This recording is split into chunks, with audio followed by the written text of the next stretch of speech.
Bonjour tout le monde. J'espère que tout le monde va bien. En tout cas, pour la majorité d'entre vous, j'espère que tout va bien, que vous êtes heureux de vivre, euh, si cela est possible, bien entendu. Et pour ceux qui ne vont pas très bien et qui sont dans des périodes compliquées et de souffrance, eh bien, j'espère qu'ils vont trouver de la force en eux et du courage pour essayer de voir les événements de vie et la vie sous un angle plus favorable, essayer d'illuminer leur âme, leur esprit, de tout ce qu'il y a de positif malgré le négatif dans lequel ils peuvent se trouver. Alors je fais une petite présentation un peu longue aujourd'hui parce qu'effectivement, il y a des moments dans la vie où les choses sont ternies, les événements sont ternis par des situations qui peut-être proviennent de votre passé et qui refont surface dans votre conscient, dans votre mémoire et qui viennent polluer un petit peu vos journées et du coup, de ce fait, vous attrister. Alors évidemment, le sujet du jour, ça va être un sujet un peu douloureux, un sujet délicat, si je puis dire. Donc, vous avez l'habitude de me voir faire de l'humour et rire, etc. Donc, pour aujourd'hui, je vais quand même essayer de pas trop rire parce que je vais aborder un sujet difficile. Mais voilà, alors je vais en tout cas faire de mon mieux. Je vais me laisser guider et porter par mes guides là-haut. Je vais demander de l'aide pour que je puisse vous faire passer le message de ce que je souhaiterais vous faire passer. J'avais reçu une canalisation il y a quelque temps à propos du deuil, puisque c'est de ça dont je vais vous parler aujourd'hui, mais plus précisément du deuil concernant les bébés que nous avons pu perdre pendant une grossesse et à la naissance plus particulièrement. Donc c'est plutôt le deuil périnatal, hein, ce qu'on appelle le deuil périnatal. Donc c'est quelque chose que j'aborde très très très souvent dans mes consultations de médiumnité. Ça revient souvent, hein, j'ai des captations de grossesses qui n'ont pas été réglées ou des bébés qui sont partis très tôt, soit effectivement à la naissance, pendant la grossesse, et aussi on évoque beaucoup l'avortement. C'est quelque chose qui revient souvent dans les consultations et j'ai parfois des femmes qui ont vraiment un certain âge et c'est très très très flagrant. Il y a toujours bien souvent une culpabilité et une douleur qui est présente et c'est vraiment la raison pour laquelle j'ai demandé de l'aide là-haut pour mieux comprendre ce qui se passait et du coup j'ai obtenu il y a quelques temps, il y a quelques mois maintenant, une canalisation sur ce sujet que j'ai donc écrite et j'avais envie de vous la partager aujourd'hui. Donc je vais vous lire mon texte, ce que j'ai reçu par rapport à tout ça, par le biais de mes guides, par le biais de mes connaissances et des témoignages également que j'ai recueillis pendant les consultations. Voilà, alors je vais prendre ma petite gorgée de tisane habituelle pour m'aider en quelque sorte à me centrer sur moi. Vous voyez, je fais déjà tomber toutes mes feuilles. Donc ça commence bien. Vous voyez, il faut forcément qu'il y ait une touche d'humour, hein. Il n'y a rien à faire, hein. Ils me font tout le temps des blagues là-haut, hein. Même quand je veux être très sérieuse, vous voyez, ça ne marche pas. C'est quand même incroyable. Bon, alors je bois ma petite gorgée de tisane. Voilà, je vais remettre mes feuilles dans l'ordre du coup parce que tout est tombé, excusez-moi. Donc, voyez, hein, chez moi, c'est tout du direct. Donc, voilà. Alors, je vais donc vous lire ce que j'avais écrit et canalisé à l'époque à propos de ce deuil périnatal qui est quelque chose de très particulier. Alors, le deuil périnatal est le deuil que nous avons à faire lorsque dans notre chemin de vie, nous sommes ou avons été confrontés à un avortement, à une fausse couche, à la perte d'un bébé durant la grossesse et également le décès de l'enfant à la naissance. Le chemin du deuil est particulièrement douloureux et difficile. Cette expérience karmique est très souvent transgénérationnelle et il se peut que vos ancêtres, jusqu'à la 3e génération, aient également été confrontés à cette terrible épreuve. Avant tout travail, il est important de consulter un magnétiseur ou énergéticien compétent qui sera en mesure de procéder à un nettoyage énergétique de votre utérus et peut-être aussi celui de votre mère, grand-mère, etc. Ce nettoyage énergétique de l'utérus est également nécessaire pour les femmes qui ont des difficultés à tomber enceinte, de l'endométriose, des règles douloureuses et également des dérèglements hormonaux. Ces maux peuvent provenir de vos ancêtres, qui eux-mêmes les portaient énergétiquement. D'où l'importance de rééquilibrer et d'harmoniser tout cela dans votre champ vibratoire. La perte d'une petite âme incarnée dans notre corps, quelle qu'en soit la raison, y compris en cas d'avortement, est toujours une épreuve de vie très difficile à surmonter pour une femme. Quelles que soient les raisons qui ont décidé la femme à passer par un processus d'avortement, il est constaté que même parfois, des années après, ces femmes ont conservé de la culpabilité, même si elles avaient toutes les bonnes raisons de le faire. Ce poids est parfois porté tout au long de sa vie, secrètement, car des résidus de honte doivent subsister quelque part. Il y a des femmes qui, en fin de vie, se confient sur leurs souffrances, et cette culpabilité est toujours très présente, même des années après. Alors bien souvent, les femmes n'expriment pas leurs émotions et elles gardent cette souffrance pour elles-mêmes, et leur corps se met à leur parler en exprimant des douleurs ou des mots pour leur signifier qu'un travail de processus correct de deuil n'a pas été fait.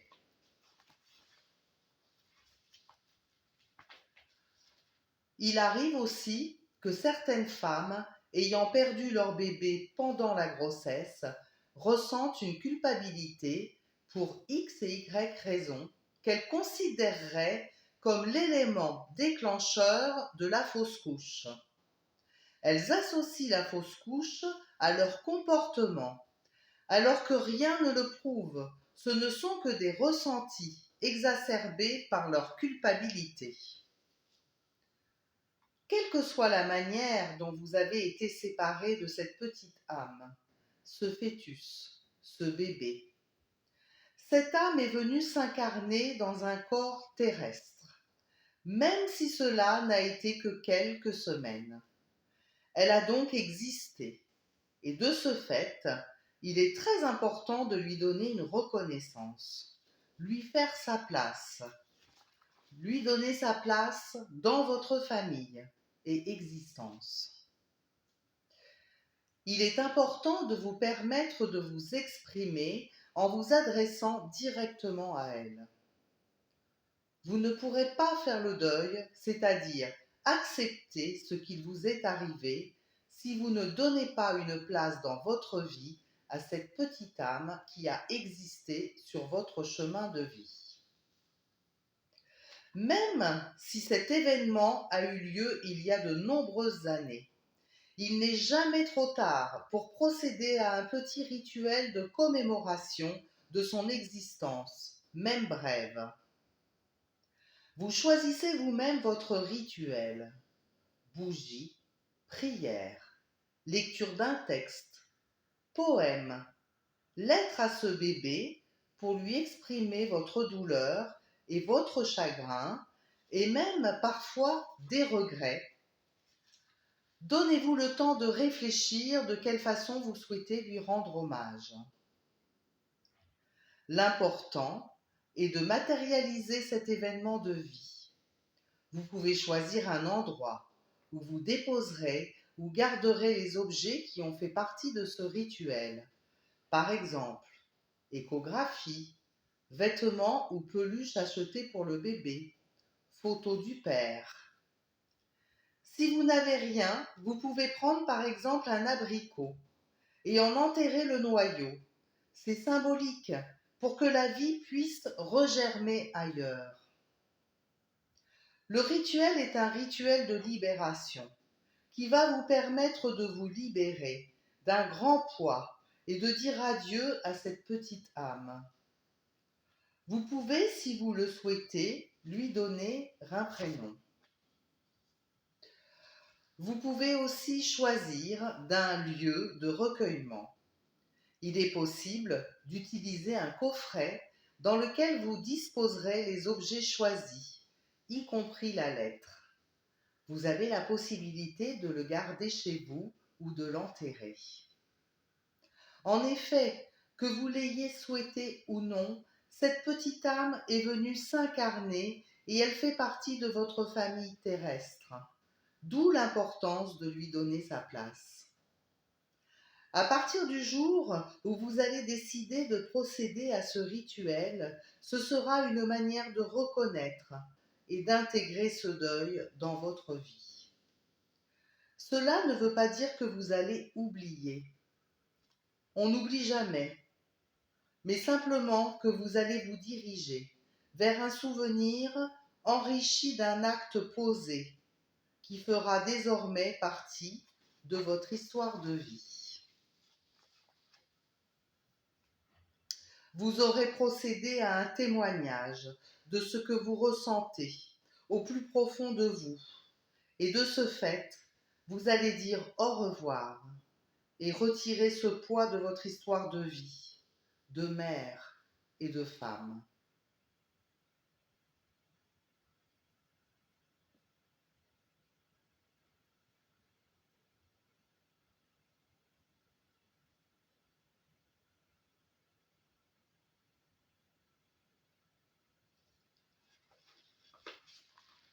Voilà, donc un sujet douloureux, quelque chose de compliqué,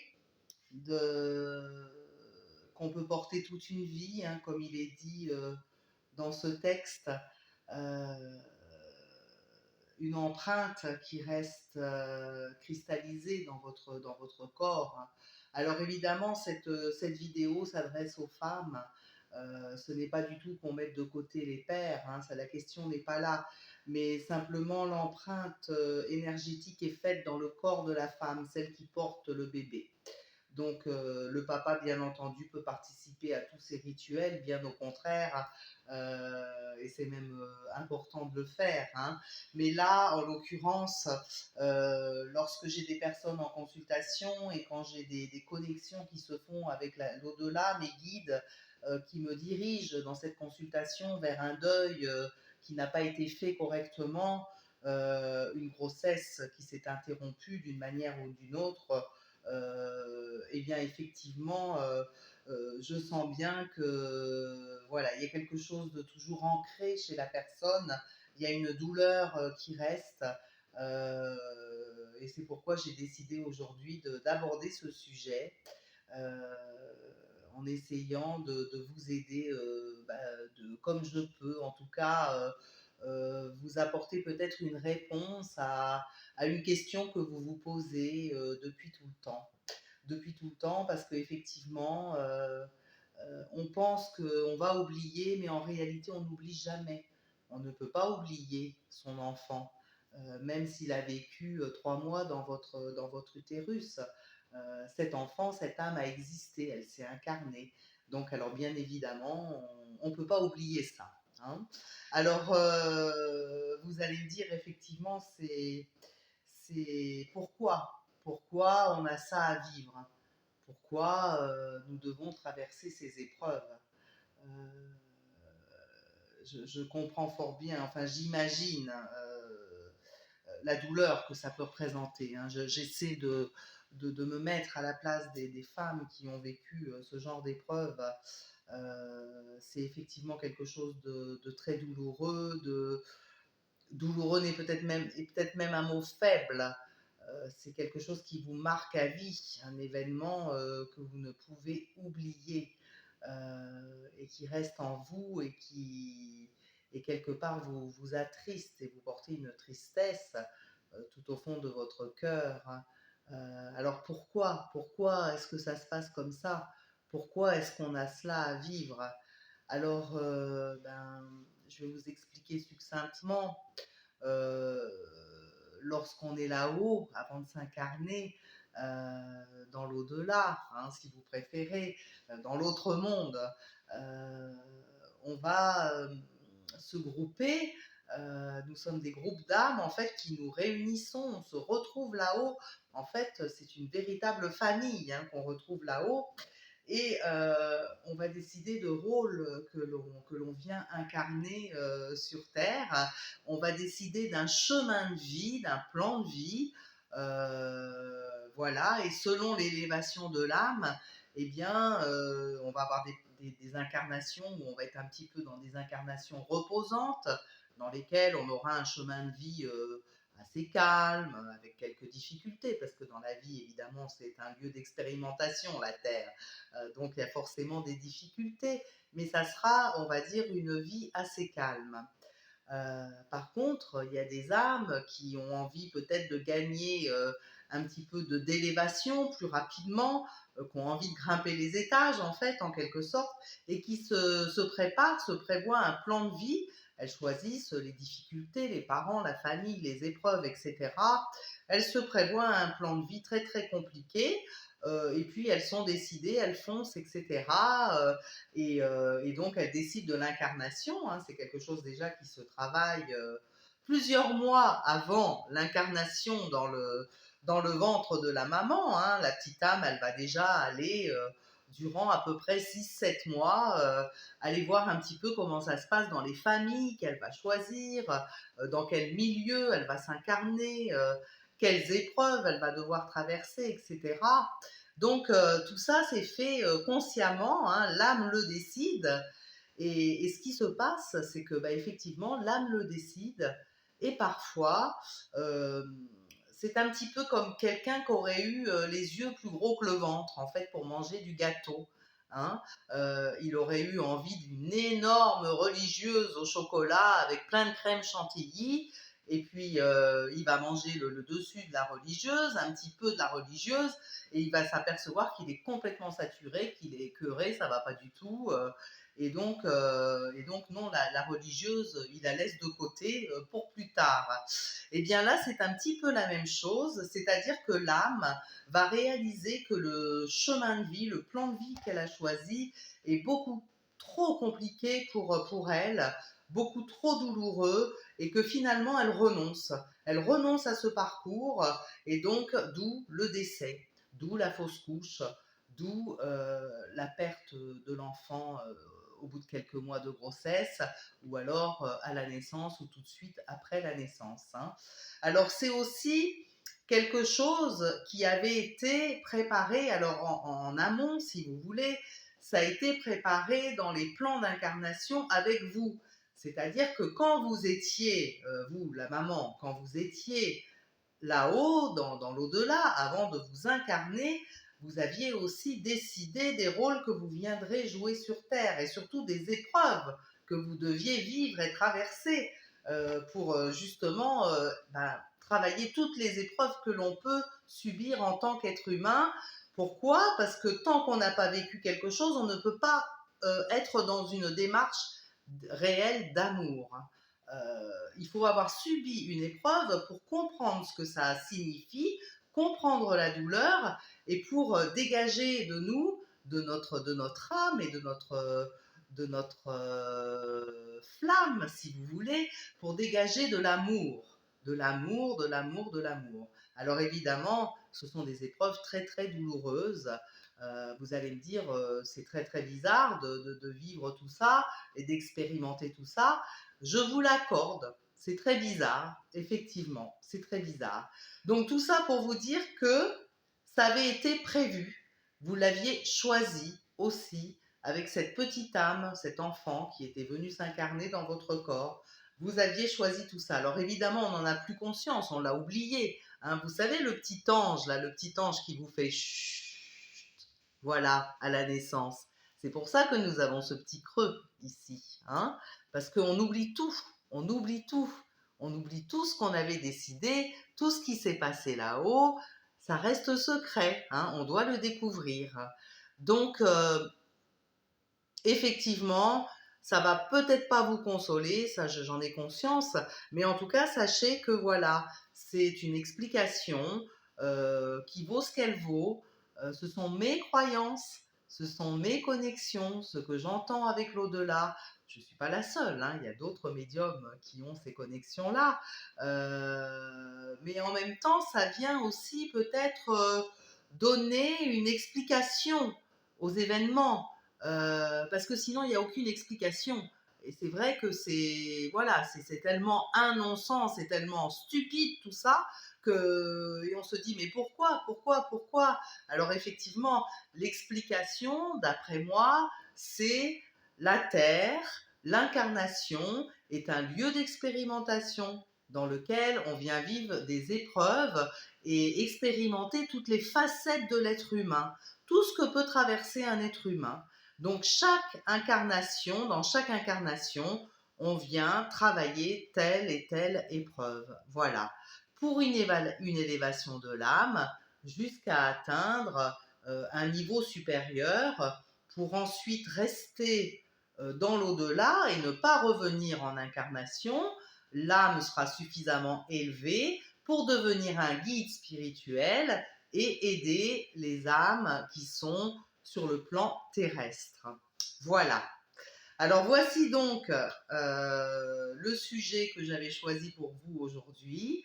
C'est un sujet effectivement qui n'est pas très simple, même pas simple du tout, extrêmement douloureux, je le comprends, je le conçois, je suis désolée quelque part que ça se passe comme ça.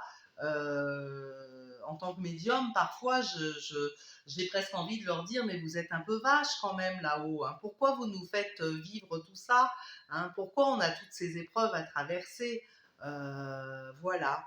Alors après, chacun ses croyances, chacun trouve ses réponses là où il le souhaite.